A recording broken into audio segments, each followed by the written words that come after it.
फैसला किया कि हम ये जिम्मेदारी और ये बेड़ा उठाएंगे, और अल्लाह का ये फजल है कि जो ही पाकिस्तान पीपल्स पार्टी की हुकूमत का यहां पर ऐलान हुआ, रियासत की फिजा और हवा यकदम तब्दील हो गई। वो जमूद टूट गया, वो सुकून टूट गया, हालात बदल गए।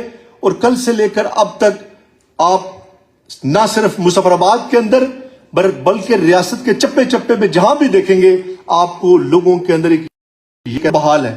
इसी वजह से जो ये तनकीद की जाती है कि ये 11 सीटों से शुरू होकर आज 28 पर पहुंच गई, ये तनकीद नहीं, ये पीपल्स पार्टी की कामयाबी और खूबी है कि आज ये जो साथी, ये जो लोग हमारे साथ आए हैं, ये अपने हलकों में, अपने इलाकों में एक हैसियत और अहमियत रखते हैं। ये पाकिस्तान पीपल्स पार्टी के लीडर्स हैं, पाकिस्तान पीपल्स पार्टी के टिकट होल्डर हैं और आने वाले वक्त में पाकिस्तान पीपल्स पार्टी का असासा होंगे इंशाल्लाह।